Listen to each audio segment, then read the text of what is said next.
Hi, welcome into the channel. Thanks for joining me. I'm Chad Anderson. This is More Than Mortgage. And today we're going to talk, though, about a 30-year versus a 15-year. A lot of times people say, oh, I want the 15-year because it's a little better interest rate, pay my house off faster. All those things are completely accurate. The one thing that a 15-year, though, can cause a problem with is that if life happens, if the unexpected happens. So we're going to talk about that, dive into it. First, if you could do me a favor, like, subscribe, follow, hit the bell, DM me, drop something in the comments. Do you like a 30-year more? Do you like a 15-year more? Even if it's within your budget, you have to remember life gets in the way. So I always caution people and tell them, hey, look at the averages, look at the gap in today's interest rates between a 30-year and a 15-year. How much are you really losing out to have that peace of mind? Because if you go with a 15-year mortgage, the problem is if something happens in your life and you need to refinance and you need some help and you need some lower payments, well, you have to qualify for a brand new mortgage. And that means you have to go and take the market rate. You have to refinance what you have. You have to go backwards to a 30-year loan. You have to be able to produce income documentation. You have to have good credit still, or some kind of credit that's high enough to qualify.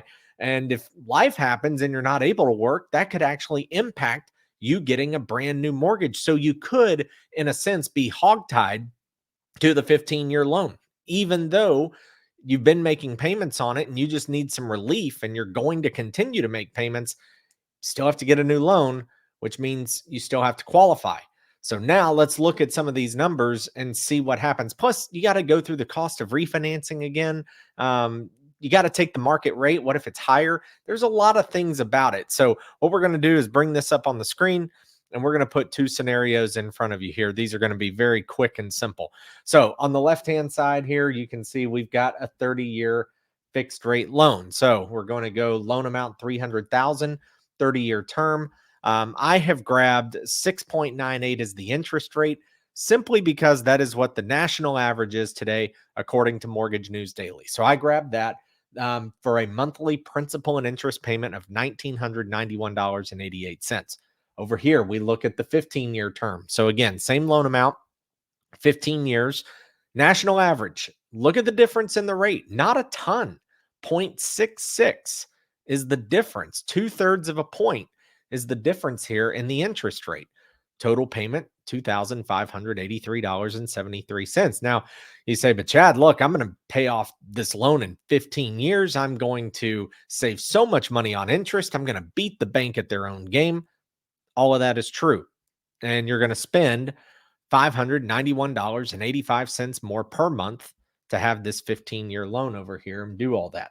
So, question is, all right, what if you want some flexibility? What does flexibility cost?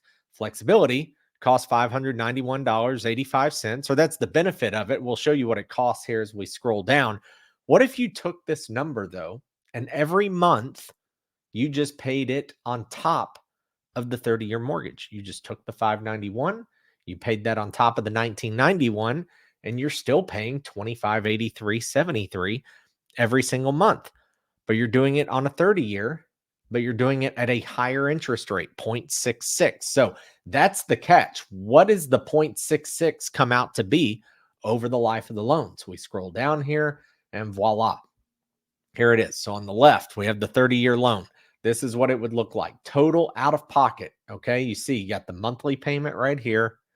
Then you've got the extra payment. And this is your total out of pocket. All right.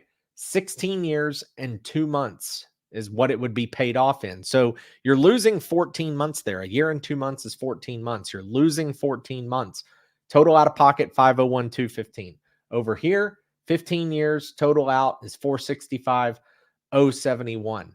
The difference there is about 36,100 and some odd dollars, it looks like. Okay. So if that's the difference, we scroll down, $186 a month over 16 years is what you're losing. So when it all shakes out, this may look like a large gap, $36,000. But think about this for a second. If your punishment is $36,000 over 16 years on $300,000 worth of debt, which is only $186 a month, That's a pretty good safety net policy. Now, again, there's no wrong answer because you could just say, look, I'm going 15-year. I don't care what you say. And that's the route I'm going. And hey, good for you. And if you make it through and nothing ever changes and you ever hit a bump in the road or a bump big enough to offset, the mortgage stuff, then great. Congratulations. Good for you. But I just like showing the math that that's the only difference is right here, 186 bucks a month in your total payout, again, over 16 years. So if you don't keep it 16 years, your total payout is even less than that, as far as like the gap between the two. So point being, this is almost like a disability insurance or a life savings hack in a way, because it's only costing you 14 months and you have the luxury of being able to pay less if you ever need to. Again, if you can be disciplined, pay the extra. There you go. Save a ton on interest and pay the mortgage off a whole lot faster. But it doesn't tie you down to this bigger payment every single month. So I hope that helps. What do you think? Do you like 15-year, 30-year? What's your preference or option? Leave a comment in the comment section. Hit me with a DM. If you'd like to reach out as well, you can do so. Info is on my website, chadwickanderson.com. Thanks for hanging out and watching this. Check out the other videos we have on this channel. A lot of good info and appreciate the feedback we've gotten from those. Hope you enjoy, and we'll see you on the next one.